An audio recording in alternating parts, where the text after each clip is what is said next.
श्री अयोध्या धाम दशरथ गद्दी और धर्म ध्वजाधारी के राष्ट्रीय अध्यक्ष महंत श्री ब्रिजमोहन दास जी महाराज को 1 फरवरी जन्मदिन की हार्दिक शुभकामनाएं व ढेर सारी बधाई।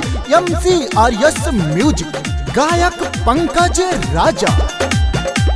अवध किसान गुरु ब्रिज मोहन दास के जन्मदिन आया है। अवध किसान गुरु ब्रिज मोहन दास जी के जन्मदिन आया है। हाँ, जन्मदिन आया है कि झूमो नाचो खुशियाँ मनाओ, शुभ दिन आया है। सभे झूमो नाचो गाओ, शुभ दिन आया है।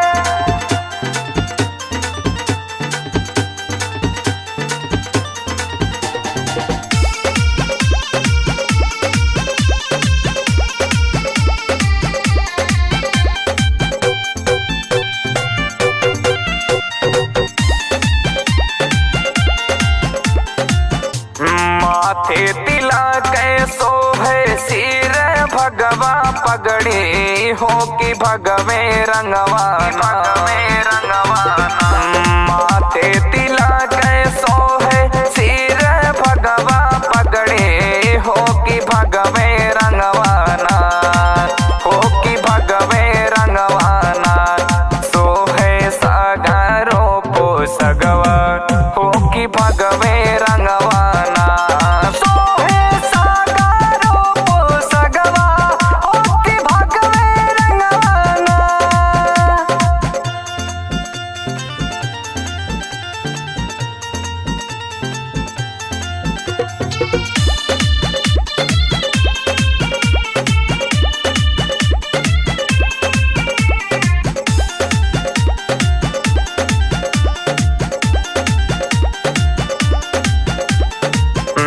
जगमग करे दशरथ गद्दी मंदिरिया, सब बधैया देवेले।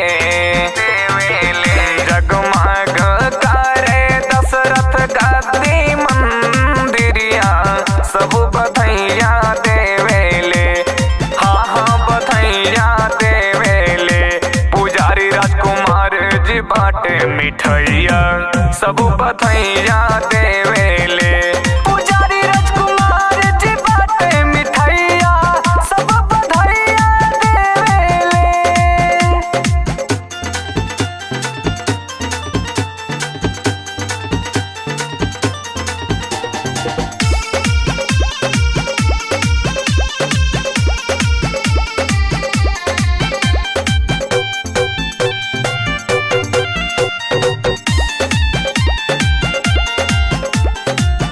योगी जी के खास गुरु ब्रिज मोहन दास जी सभे जाने ले।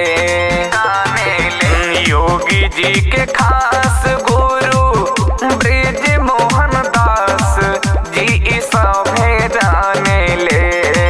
हाँ हाँ, सभे जाने ले। चेला सुल्तान मनोज दास अपन आदर्श माने ले।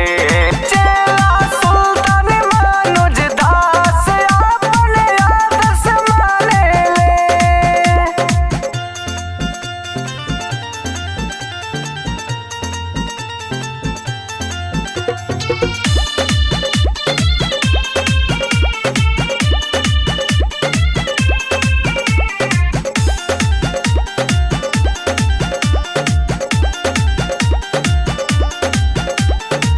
लिख गीतिया अशोक निर्मल गावे पंकज राजा हो बधैया गावेला। लिख गीतिया अशोक निर्मल गावे पंकज राजा हो